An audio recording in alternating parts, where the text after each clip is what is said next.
आपने बहुत सारी यात्राएं की होंगी, लेकिन ये यात्रा एक अद्भुत यात्रा है। यह जीने की नहीं, मरने की कला सिखाती है। यह संसार सागर से पार होने की यात्रा है। वीतरागता को पाने की यात्रा है। जिस यात्रा से हमारा मोक्ष मार्ग प्रशस्त हो, ये वो यात्रा है। तो आज हम ऐसी ही यात्रा की बात करेंगे। ये यात्रा है पवन से सुज्ञान भैया तक की यात्रा। जिस प्रकार सूर्य आकाश में रहकर भी धरती के अंधेरे को मिटाता है, ठीक उसी प्रकार सूर्य अर्थात आचार्य भगवान दूर रहकर भी अपनी दिव्य दृष्टि के माध्यम से जीवों के अंतस के अंधकार को दूर करने वाले होते हैं।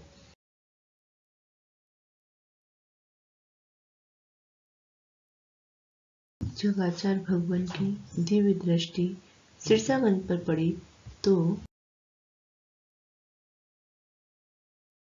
पूज्य ब्रह्म सागर महाराज, पूज्य अभिनंदन सागर जी महाराज, पूज्य विपश्यनामती माता जी और 2 बहनों ने भी मोक्ष मार्ग को प्रशस्त किया। इनके साथ ही निकट भव्य सुज्ञान भैया ने भी अपने मोक्ष मार्ग को प्रशस्त किया। इनका नाम श्री पवन कुमार जी जैन, जो कि महावीर जैन इंटर कॉलेज सिरसागंज में गणित और विज्ञान के प्रवक्ता थे। 20 वर्ष पहले सिलवानी में जिन्होंने आचार्य को नवदाह भक्ति पूर्वक आहार दिया और आजीवन ब्रह्मचर्य व्रत को अंगीकार किया। भगवान नेमनाथ की जन्मभूमि सौरीपुर के नजदीक उत्तर प्रदेश की धर्म नगरी सिरसागंज में हुआ। इनके पिता गोविंद प्रसाद जैन तथा माता श्रीमती जैनाबाई जैन थी। इनकी धर्मपत्नी का नाम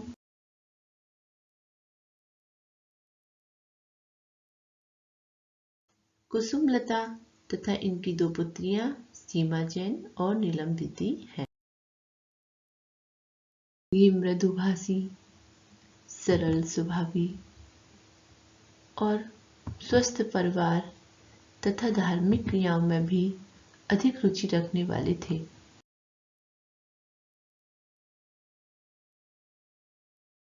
स्वभावी एवं मृदुभाषी होने के कारण इनका अपना याराना भी बहुत ही अच्छा था।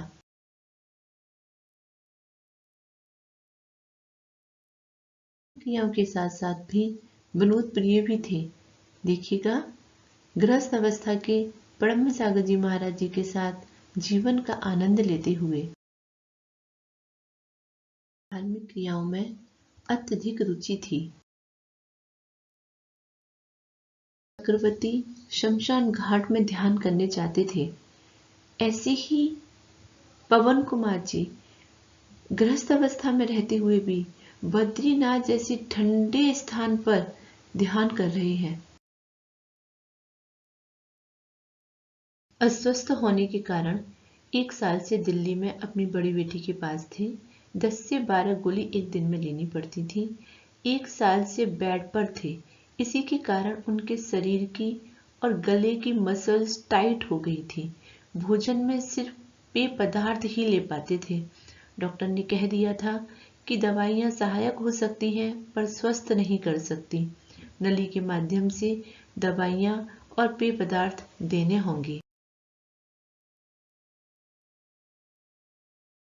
अति तीव्र पुण्य उदय आया और गुरु की कृपा बारिश की तरह बरसने लगी। गुरु की पालकी नजरों ने इनकी भवितव्यता को जान लिया और उनकी जीवन की बागडोर को थाम लिया। आचार्य श्री ने आशीर्वाद के रूप में कहा कि जिस प्रकार मंदिर बनवा लो लेकिन कलशारोहण ना करो तो वह मंदिर पूर्ण नहीं होता, उसी प्रकार संलेखना भी जीवन में कलशारोहण की भांति है।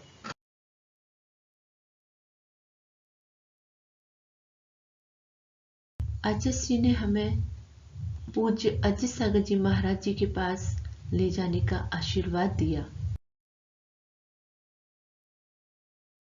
6 जुलाई को पूज्य अजित सागर जी महाराज जी का प्रवेश सत्संग मुरैना टिकटौली में हुआ। पूज्य अजित सागर महाराज जी, दया सागर जी महाराज और विवेकानंद सागर महाराज जी के दर्शन हमें प्राप्त हुए।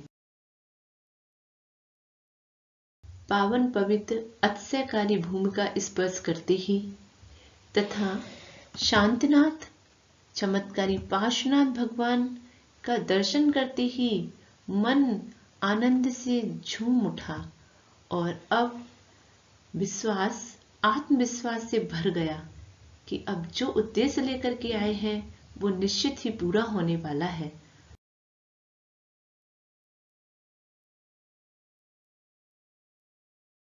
आचार्य जी के संकेतों को जीवन का लक्ष्य बनाकर आदर्श स्थापित करने वाले पवन कुमार जी आचार्य श्री से उसी तरह जुड़े रहे जैसे फूल किरणों से और किरणें सूर्य से जुड़ी रहती हैं।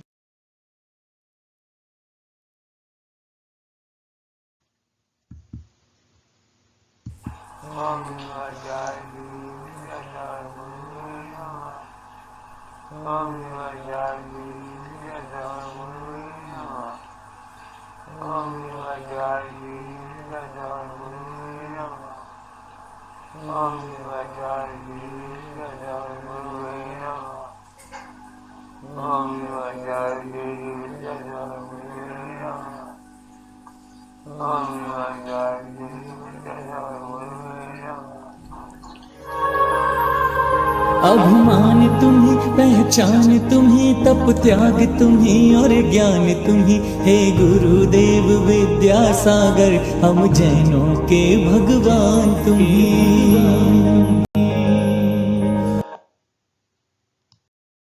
भगवान के दर्शन और व्रतों का जीवन में आते ही अमूलचूल परिवर्तन देखने को मिले।